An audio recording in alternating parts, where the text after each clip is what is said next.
Welcome to another episode of Behind the Dreamers. I'm Jennifer Loading, and we are talking to the achievers, the creators, the magic makers, and the dreamers. These are our friends, these are your friends, and they are living the extraordinary. Well, I'm so excited about this episode because, as you can see, we are not in studio. We are out and about in the Allen area, so I'm so excited about my guest today. But let me give you guys just a little snippet about him, and it's not really even all that little, but it's great. He's a business owner and a retired professional fighter.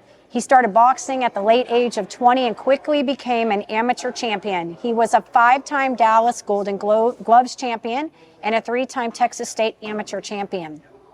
He was on the 2009 USA Boxing National Team, and he was ranked number 3 in the nation.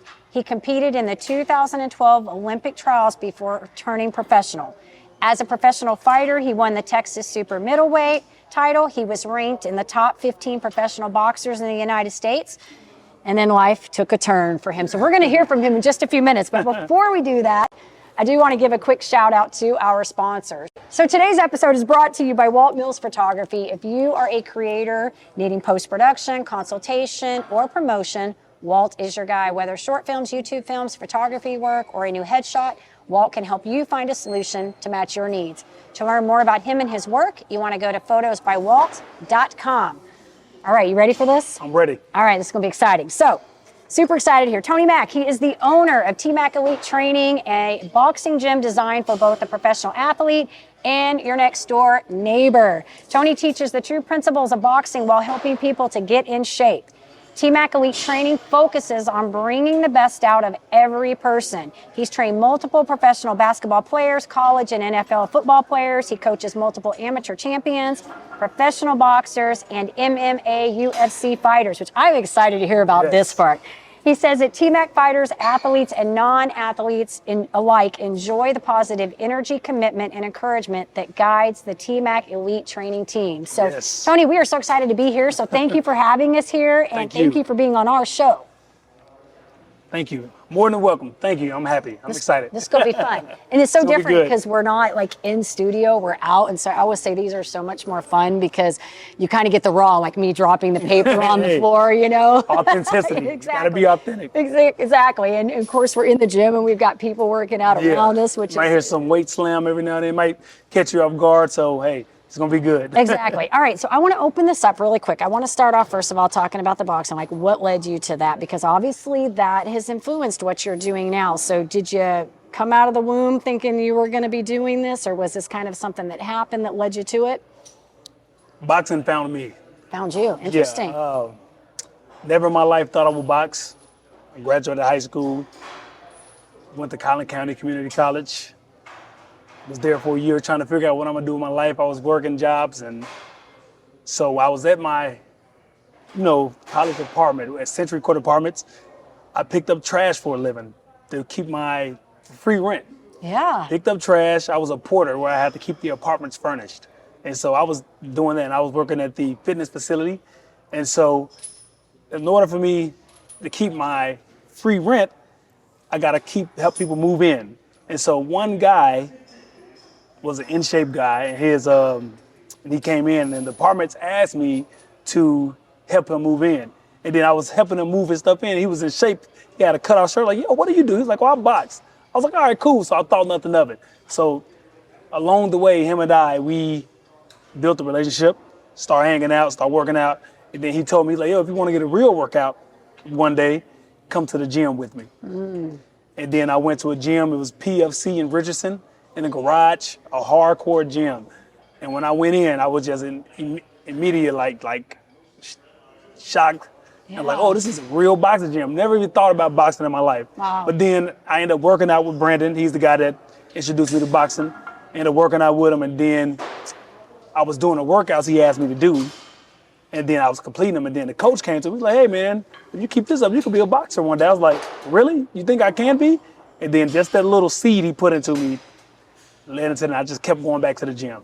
And that's a long story behind that, but it's pretty cool. I think it's always interesting, and that's what's so fun about these stories that we talk about on this show is that some people, when they're young, they kind of know what they want to do, right? Like they come out and they're like, I want to be a doctor, I want to do this. But I think most of us, it's like things sort of happen and like we don't even think about it, and then something kind of sparks and we're like, hey, we're going to do this, and then it sort of evolves. And I think it's really neat how, you know, like when you look at what you're doing right now, having this gym and what you're getting to do now, how it really centers around what you got to do, just in a different area and a different aspect of that. 100%. So talk a little bit about that, because I didn't mention that in the bio. What led you to this fitness facility? Because you went out of pro, you had this change that forced you out of boxing, and then you moved into this new arena where you're still getting to essentially kind of see the boxing scene. 100%. You're just not in it. You know? I'm not in it.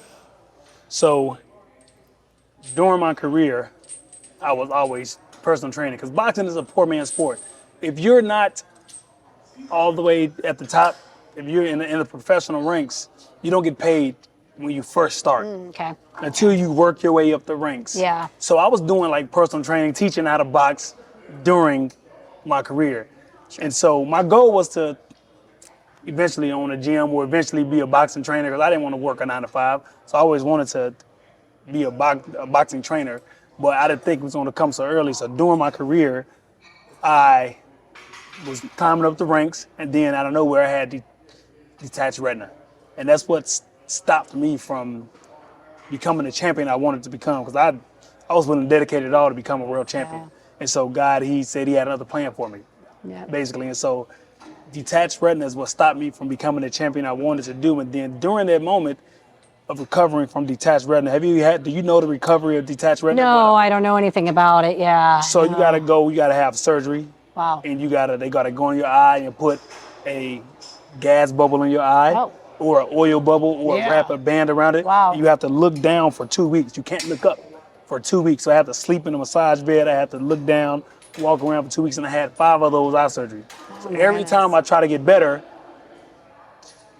my retina detached. And so during that time, that's when I discovered personal development.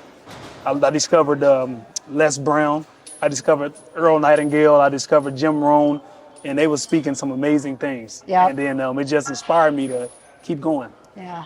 Like, God, I have a plan for you. And so during that time, I was like, you know what?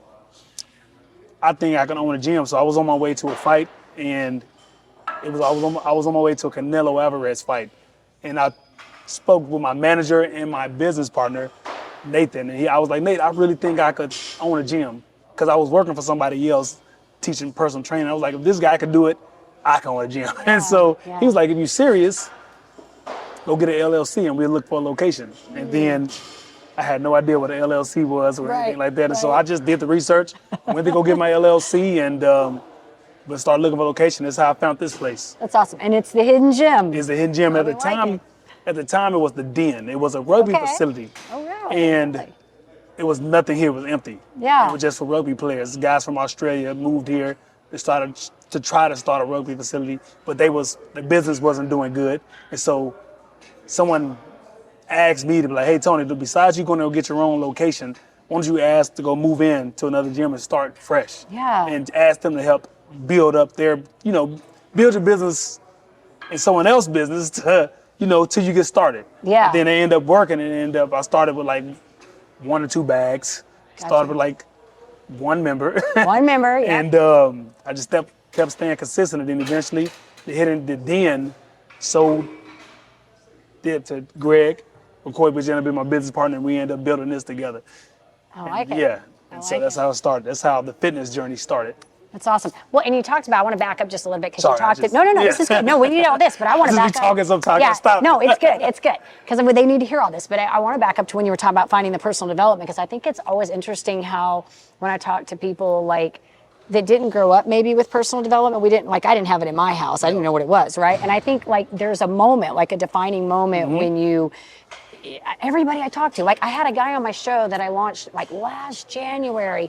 He had been, great guy, he'd been in prison, and he was talking about how while he was in prison, he started reading, I think it was either Entrepreneur or Forbes. He started reading like a magazine, and it kind of started like spawning some of this personal, and then he started he was training in the facility, and then he got into all this personal development stuff, and it started changing his life. And so I always feel like there's like this moment, I like to say it's like we have a come into Jesus moment maybe, where we realize we got to do something. We got to change something, 100%. the way we're thinking, right? Like we have to change the way we're thinking about something, because you were obviously in a really, that explaining it just made my skin go. Yeah, it's tough.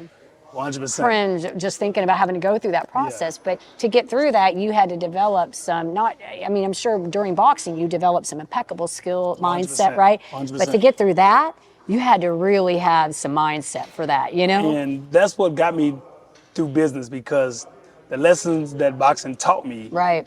helped me with business. The disciplines that boxing taught me helped me through business. Getting punched in the mouth helped me get punched in the mouth in business. Yeah. Helped me get back on my feet. But the disciplines through boxing, the disciplines that I learned through personal development helps a lot when it comes to business. Yeah, and I've talked about that too, because I interview a lot of athletes, and I've had all kinds. I've had some boxers, like I said, I've had football players, I've had different people, and I always bring that question up: how the parallels between athleticism and then in your business, because there are a lot of parallels in it, right? And I think anytime you have to deal with adversity, and you learn it in anything, then you can transfer those life skills over to anything you're doing, business included. 100%. So yes, it's good stuff. It's good stuff. So now you're doing this gym, and tell us a little bit about this place. Like, who's coming over here? What we got going on in here? Because there's all kinds of things happening here. We talked about fighters, and you got all these cool people coming in here. So I have a bunch of UFC fighters. I trained Steven Peterson, Charles Bird, Rashad Coulter, Macy Chisholm. Wow. Had Ryan Benoit, Fernie Garcia, all the active UFC fighters. Awesome. Not only that, I have NBA players. I had Jason Maxwell come through here. I had Chris Warren, Jay Warren. These guys are European players. Now I got training Greg Hardy, ex-NFL player. He's back there now. That's awesome. Ex-Cowboy player, and he's one of my main fighters. So we doing he got his first headline at the Tower Club doing our black tie event coming up soon. We'll talk more about that. Yep. And now I also have the current active Dallas Cowboys. Very cool. Yeah, I trained Michael Parson, Brandon Cooks, Osa. I forgot how to pronounce his last name. It was one of them long last names. Yes. Stefan Gilmore. This is so awesome. Yeah, so I got a pretty good stable. I got some up and coming amateur fighters. Yeah. My coaching staff is amazing. It's just You're current. I hire current fighters or ex-fighters to coach so we can teach principles of boxing. Yeah, so that's pretty cool. It's pretty cool. Yeah, well, and you're gonna probably laugh because I actually do watch some UFC. Yeah, I love it. I love it. I don't know all of them, but I do pay attention to some of the stuff on the UFC. I watch the girls a lot of times because I think those tough. girls are pretty badass Hey. to watch.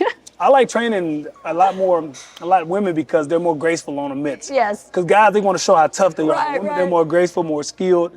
But when it comes to fighting, they are mean. They're mean. When it comes to training, they're graceful. When it comes to they get out there in the real when thing. they get a thing, they can scrap. Hey. That's so cool. That's so cool. So I do want to kind of ask you a question because we talked about, the discipline and what you learned in boxing, but what would you say, because you talked about just a few minutes ago, this was one bag at a time, one client at a time. What do you feel like's attributed to the success in this place? Like, what's been the thing here that's making this the spot? It's no secret. It's 80% of success is showing up. Yeah. I learned on the job. Well, I didn't know a thing when I was going through things in life. I just showed up. Yeah. I just kept showing up, kept giving my best, and learn on the job, continue to get better. And that's success. And then that's what it is. I just kept showing up, just kept getting better, and just kept envisioning where I wanted the gym to be. And then what really helped me is when I hired business coaches. Business coaches really took my mindset to another level. Yeah. Shout out to my business coaches. My first one was Nathan Pipitone, then Keith Kraft, and now I have a phenomenal business coach, Michelle Blakely. She's a game changer for me. Yeah, good. That's And great. they took my mindset to a whole nother level. They taught me how to know my worth, know my value, how to stand up for myself because I was too nice. And when it comes to business, you can't be too nice because I'll be the type that put myself in a poor hole first Yeah, to help somebody before it else. helps somebody else. And so they teach me how to still do that, but still protect myself. So hiring business coaches will really help me grow this business because it changed my mindset. It's so funny that you say that. I met somebody today. I was talking to a gal this morning, a potential guest. She has you're going to probably love this. She does this podcasting and they talk about sports and stuff, which I thought is really interesting for a woman. I like her, totally like her. But that was one of the things she was talking about was having mentorship, and whether that's a business coach or mentor, what that looks like. Everybody's different. Everybody needs different things. But I was telling her, having come from, I don't know if I shared with you, I was in Mary Kay for 22 years. So I was in leadership. And so the whole time I was in there, I've always had mentors. And so I really didn't understand what it was like to have a business without having mentors and coaches. And then when I left that organization in 22, I formed my LLC in 2018 and was kind of bridging my way out. And I realized as I was networking how many people don't really have mentors or coaches to work with. And they struggle because they don't know what they don't know, right? 100%. Like you don't know what you don't know. And it's almost like when you get on the other side and you start realizing the capacity of what you can do, like you're saying, your self-worth and how to, part of that not being nice, I think goes with the self-worth, like, right, when you understand your value and what you bring to the table and all that. But when you get on that other side and you start recognizing all that, it's like, wow, it makes such a huge difference in how you show up every day and in what you're doing. And your people respect you differently as well. 100%. And the biggest thing that helped me with a business coach is things I was trying to figure out for 3 years. They figured it out in 8 seconds. Yeah. And it was a game changer. I know. Right? I'm like, crap.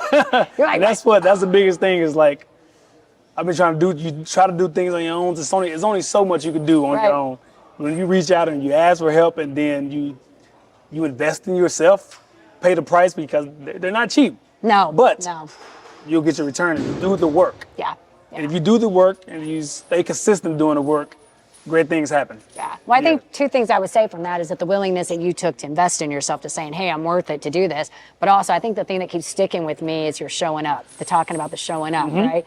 Because a lot of the people that I talk to about success, and I think we talked about Cam even, he talks about that. He said, I just showed up, I did the things that nobody was willing to do, right? 100%. Like I did the things I would run to the gym or whatever it was, the things that people are not willing to do every day, 100%. Right? And that's what I tell people all the time when I'm working with them, is that it's really just being committed to doing what other people are not willing to do. Consistency, that's it. Commitment and consistency, that's it. This is good stuff. So I know you have a big event coming up. We want to talk about that because we're going to want to get that out. It's coming up very quickly. So let's talk about that. What do we have going on here at the end of the month? September 30th is our 3rd annual fight night. It's a black tie event. This is an event you want to overdress. I want you got to come overdress. I need you to come suited and booted. I love it. It's the past 2 years we've done amateur boxing. It's at the Tower Club, Dallas, on the 48th floor. You get to see the entire city of Dallas. Wow. You can even see Fort Worth from there. Wow, that's awesome. This year we're doing professional fighting. Cool. We got Greg Hardy. He's a ex-professional Cowboys player. He's headlining versus Greg Corbin. He's a well-known Dallas fighter. It's gonna be awesome. 15-2. And we got some up-and-coming future champions on the undercard. Wow. You're gonna have anywhere from about 6 to 9 fights on the card. Awesome. It's a VIP. You have your open bar and the VIP pre-fights. Then it's just a good night of fun and watching boxing. Yeah, it sounds like we'll make sure too when we get this out. We'll put a promo. I got pictures and stuff like where you get to see everybody in the black tie and the black tie attire, and it's a fun night. And I'm just blessed that it's a 3rd year. And shout out to Tower Club for giving me the opportunity to get out my dreams for being a boxing promoter. I always wanted to take us to the next level, and now I get the opportunity to be a boxing promoter. So Isn't that fun? Cool. It's a blessing. I'm excited. So I had a guy on my show that was a professional motocross, so like Evel Knievel. And it's funny because he kind of does the same thing now. He's on ESPN and stuff, and he actually does like the sports announcing and stuff, like, rating them and all that stuff afterwards. And so, because he used to be a rider, and then he got injured, and so now he doesn't get to do that anymore, but now he gets to do like the announcing and all that. And I follow him in my on Instagram. I see all his stuff. He's from Australia, so it's very cool accent. Cool. But he was in Germany when I did his show. He travels all over and does this sports announcing and stuff. Not something he had planned to do, but like you, went in this area and then sort of gets to now be a part of it, but just in a different capacity. 100%. So you get to do it from the safe side now. You get 100%. I don't have to get punched in the mouth no more. Exactly. I think it's so cool. So what I do want to ask you before we tell everybody where to find you, maybe advice for somebody, let's say somebody who wants to, I don't know, maybe they decide they want to go into boxing, maybe they want to open a gym, maybe whatever it is, they're starting out. What is something we want to offer them as some advice? You've said a lot of really good things here, so maybe just a final punch for them. Let me think. It's a lot. My brain is going everywhere when it comes to stuff like this. I got to think. Some of the stuff is very cliche, but it works. Basic wins. So never give up. I like Do that. not quit. Stay consistent. You have to be dedicated. And once you become dedicated, you got to be disciplined. And you have to continue to stay hungry. That's a Les Brown. Yeah. Gotta be hungry. Got to be hungry. Got to stay hungry. It's definitely Les Brown. You have to be willing to run through a brick wall to be successful. Bad things are going to happen, but if you just keep walking through the fire with a smile on your face, you will be successful. That's good. Remember, if you want to get into business, just know the customer is the boss.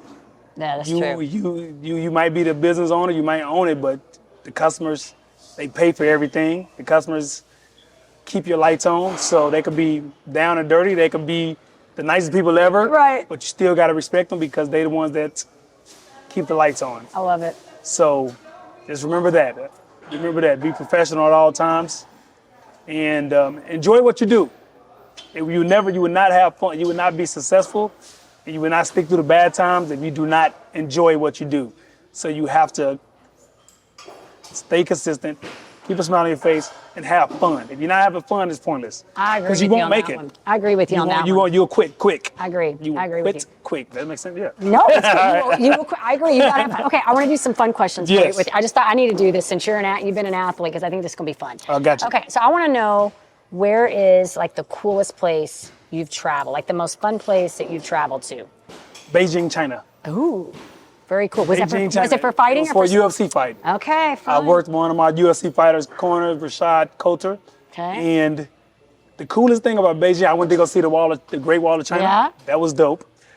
Also, we went to the nightclub, and no one spoke no English at all. The language barrier was there. But when a rap song came on, they knew every word. They knew every word. They knew every single word. I was just. You felt at home then. It's like all of a sudden we got unison. It was the coolest stuff ever. And they treated us like a celebrity. Like when we just walk on the street. What I mean by that is that when African Americans or they see somebody with blonde hair, blue eyes, who was walking the Great Wall of China, they was literally taking pictures of us. They had no idea who we was. Like somebody like a European. I know we're famous just because I don't know. They were literally handing me their baby, taking a picture. They have no idea. Little did they know, right? I know, right? It was just that was cool. Maybe secretly somebody knew. Yeah, I know, right? That was hilarious. That guy, I think. I know. Right, that's so awesome. Okay, so I know you work out and stuff. So tell me, like, what is your one guilty pleasure food? Like the one thing that you're like. Oh my God. I love. You have a couple of them? For one, my go-to is Welch's fruit snacks. I can eat those all day. My son would actually might go with you on that one. Oh man, wings. And you can't do like they have to be Welch's. They gotta be Welch's. That's him. Like snacks. no Walmart brand, none of the other. When I'm traveling in the car, I get like 4 or 5 bags. I just like to eat them.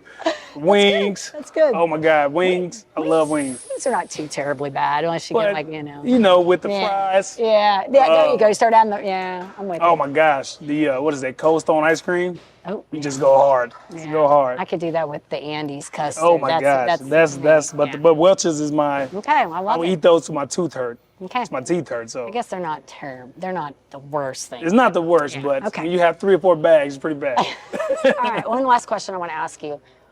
Favorite book, because I know you've read some stuff, so favorite book. My favorite book is a book by Jen Sincero, You Are a Badass at Making Money.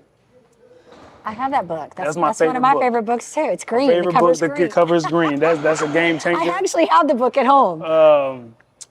It is a game changer, I agree. So get that book. Get that book, that's a game changer. There's so many books I love. One of my first books that I read from beginning to end is 50 Cent book, Hustle Harder, Hustle Smarter. Yeah. I read that one. I'll have to check that one out. Marie Forleo,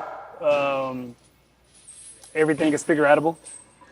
Figure-outable, I like that. Yeah, everything is figure-outable. That's I'd say, figure-outable. It's a great word. I think Mark Manson, Chasing the Lion. Yeah, Mark Manson, I like his stuff. The Magic of Thinking Big, I forgot his name, but that was one of my big ones. The Go-Giver. The Go-Giver is one of my favorites. I forgot the author name, but I know Pindar, he's the greatest guy inside the book. You got a lot Think of and them. Grow Rich, Yeah. Napoleon Hill. Yeah. Um, Hopefully they're getting a book. They're getting Yeah, write Think and Grow these Rich, down, right? All these book Napoleon titles. Hill. I have so many books. Reading is a game changer for me. Yeah, Like I used to I hate agree. reading. I did not like reading, but once I discovered the power of reading, it's amazing. Yeah, I agree with you. Cool. I got so many more. I know you can think about well, they got a whole list. I don't Yeah. ask this question all the time, but I do every once in a while. Yeah. It's good because I've gotten some book titles off of this from asking this question. Yes, So, I got a list of yeah, books I can yeah. show you. And one, I'm glad that you're reading because I'm like you. I didn't grow up liking. I mean, I did read, but I didn't really enjoy it. It Yeah. wasn't until I started really. I have a whole story I talk about that when I made a defining moment to start Yeah. reading every day, and it changed my life. You know. Or The Subtle Art of Not Giving a. There it know what. is. There That's it one is. of my favorites. Yep. I've actually read that. Yeah, one. that's one of my favorites. All right, so if our audience wants to get in touch with you, maybe they want to come check this facility out, find out more about you, this event you've got coming up, where do you want us to send them? Instagram, TMack Elite Training. Twitter, TKO Tony Mack. Facebook, Tony Mack the second. Tony Mack the second. Yeah, so the main one is Instagram, TMack Elite Training, all one word. Yeah, and if they reach out to me, if they can't find you, they can find me and I can find you. Inbox me, or He's easy to find. So. Or you can email us at tmackelitetraining@gmail.com. It's been fun, Tony. Thank you for letting us Thank come you. here today. This has been so much fun, and for Thank you, letting us see thank you, the thank you. facility. And I'm excited about your event that's coming up. You should and come. I know it looks like fun. Yeah. I was looking at your video the other day, your clip you had going. I'm like, this looks fun. It's gonna be All right. good. We do want to say to our audience, of course, if you enjoy the show, please be sure you go check us out on Apple and hit that subscribe button on YouTube. Give us a review over there. And of course, I want to leave you with a parting thought. I say the same thing every week. In order to live the extraordinary, you must start, and every start begins with a decision. You guys take care, be safe, be kind to one another. We'll see you next time. I love it. Thank you.